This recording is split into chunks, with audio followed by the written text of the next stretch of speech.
Oke, jadi kan kita udah belajar gimana caranya kalian bisa analisa kripto, gimana caranya kalian bisa beli kripto. Di sini kita akan belajar gimana caranya bikin portofolio yang optimal.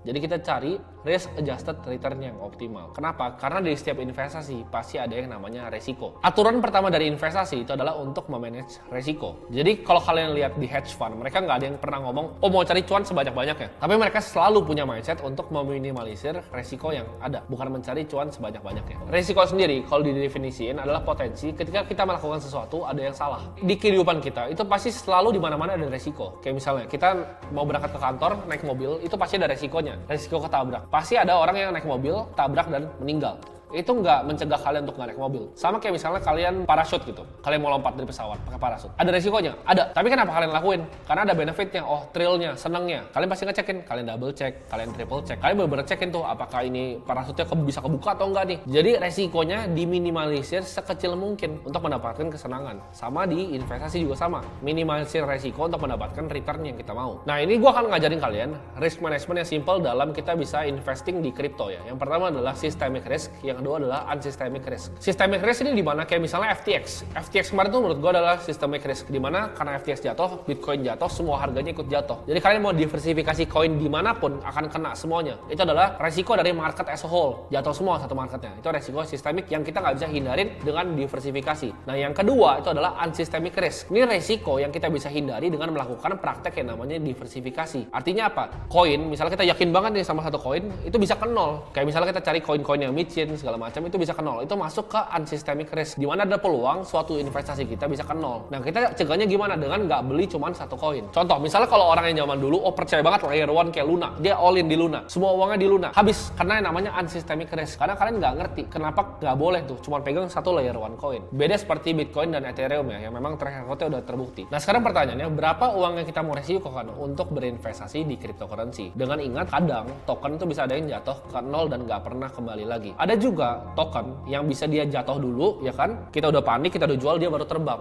Nah itu resiko juga, unsystemic risk juga. Goal dari investasi di kripto adalah untuk mendapatkan risk adjusted return yang optimal, bukan return setinggi-tingginya. Dengan meresikokan semua yang kita punya. Invest only yang lu bisa hilang. Dan kalau hilang itu nggak apa-apa. Ini gue mau kasih contoh dua orang ya, Johnny sama Budi. Johnny misalnya sama Budi sama-sama beli Bitcoin sekarang di harga 260 juta. Terus turun tuh harga Bitcoin tahun depan ke 210 juta. Minimal Johnny ini orangnya santai. Ya, Johnny kayak yowes lah, ini duit juga gue nggak pakai gitu kan, nggak apa-apa 210 juta. Nah si Budi uangnya dari 260 juta, sama belinya sama Johnny, barengan belinya. Tapi tahun depan si Budi ini harus nikah, tapi dia pakai dana nikahnya untuk beli Bitcoin dengan harapan ke 300 juta. Begitu di 260 ke 210, Budi kan tetap harus nikah, masa nggak jadi nikah kan sama calon bininya. Budi nikah, 210 ditarik, ruginya berapa? Budi rugi 50 juta. Sedangkan Johnny dengan satu koin yang sama, dia tahan sampai 2030. Johnny dapat uang berapa? Cuan 3 miliar, karena 2030 prediksi 3,3 miliar. Johnny dapat 3 miliar, Budi hilang 50 juta. Beli koinnya sama, waktunya sama. Bedanya apa? Johnny pakai uang yang bisa hilang, Budi pakai uang buat dia nikah. Jadi jangan kayak Budi, pakai uang yang kalian bisa hilang, bukan uang dapur ibaratnya. Kalian pakai sehari-hari untuk makan, untuk dan lain-lain. Di sini kita bisa lihat relationship antara resiko dan returnnya. Jadi ini dari yang paling rendah dulu. Ada cash, ya kan? Ada juga bank deposit, ada juga obligasi, ada juga corporate bonds, ada juga reksadana, ya kan, lebih agresif tapi masih dikelola MI. Ada juga saham, ada juga private equity, ada venture capital, dan paling ujung itu kripto. Resiko paling tinggi, tapi returnnya juga paling tinggi. Jadi make sure uang yang kalian taruh di sini itu uang yang kalian bisa hilang. Kita langsung aja, gimana caranya gue akan build portfolio yang konservatif. Jadi ini gue akan bagi 3, konservatif, moderat, dan agresif. Gue langsung kasih tahu aja gimana cara kalian bisa bikinnya. Kalau gue punya uang berapapun, ya gue akan pakai metode yang sama. Konservatif itu simple, 75% taruh di Bitcoin, 25% taruh di Ethereum. Simple, straightforward. Moderat, 50% taruh di Bitcoin, 25% taruh di Ethereum, 25%-nya lagi itu terserah. Kalian mau main altcoin boleh. Jadi misalnya 25% kalian mau bagi. Misalnya 10% kalian taruh Solana, 10% kalian taruh Polygon, misalnya 5%-nya kalian taruh BNB. Dan yang agresif, 25% Bitcoin, 25% Ethereum, 50%-nya altcoin. Ini agresif. Misalnya mau 10 BNB, 10 Solana, 10 Cardano, ya kan, 10 Polygon, 10 Aave. Jadi ini untuk orang yang super agresif mau dapatin return yang lebih tinggi. Kenapa? Karena koin-koin yang seperti Bitcoin, Ethereum pasti lebih lambat dibanding koin-koin yang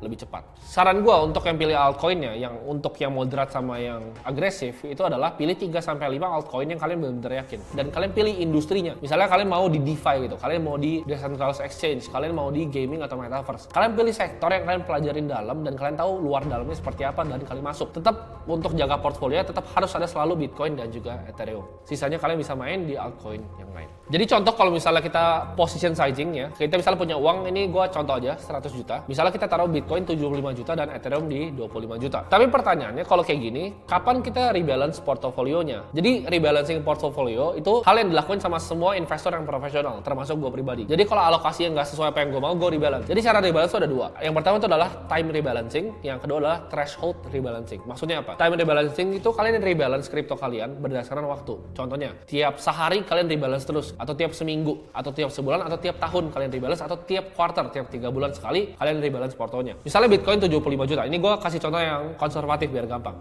Bitcoin 75 juta, Ethereum 25 juta. Nah, suatu saat mungkin Ethereum-nya naik ke 30 juta. Nah, itu kan nggak 75-25% lagi. Kalian rebalance tuh. Oh, jual Ethereum buat beli lebih banyak Bitcoin. Atau jual Bitcoin untuk beli lebih banyak Ethereum. Biar dijaga di 75-25%. Value kan increase. Ethereum bisa lebih cepat karena dia lebih high beta. Tapi intinya kalian jaga equilibrium-nya antara 75% di Bitcoin dan 25% di Ethereum. Nah, kalau gue pribadi, gue lebih suka pakai yang namanya threshold rebalancing dibanding time. Karena waktu gue rasa suka-suka orang lah. Memang kalau udah deviasinya jauh, baru gue rebalance, simple. Ya, jadi gue pakai threshold rebalancing. Jadi kalau satu aset itu nge-lag dari aset utamanya, ya itu gue rebalance. Sekarang kalau kalian mungkin tanya, karena di akademi ini gue sifatnya transparan, gue suka kasih tahu kalian apa yang gue pribadi beli. Portofolio gue itu mungkin kira-kira seperti ini ya. Itu 58%, sekarang itu masih di Bitcoin. Kenapa? Karena gue lagi nampung nih. Tadi turun lagi, gue bakal hajar lagi. Ethereum gue masih kecil banget, 4% ya. Dan sisanya adalah BUSD, atau gue bisa bilang sebagai cash. Cash gue kenapa besar? 37%. Karena gue lihat siklusnya ini lagi winter kan. Lagi winter, gue lagi nunggu nih 2023 sampai 2024 untuk gua hajar. Jadi strategi gue pribadi ini yang gue lakukan. Gue akan lihat nanti cari altcoin kecil yang gue bisa hajar di lain waktu. Jadi untuk kalian yang mau bikin portfolio, kalian harus tahu dulu kalian mau keluarin duit berapa, duitnya bisa hilang atau enggak, kalian mau bikin portfolio yang seperti apa, agresif, konservatif, atau moderat. Lalu kapan kalian mau rebalance, pakai cara gimana, mau pakai time rebalance atau pakai threshold rebalance. Baru abis itu kalian eksekusi dan beli koin-koinnya.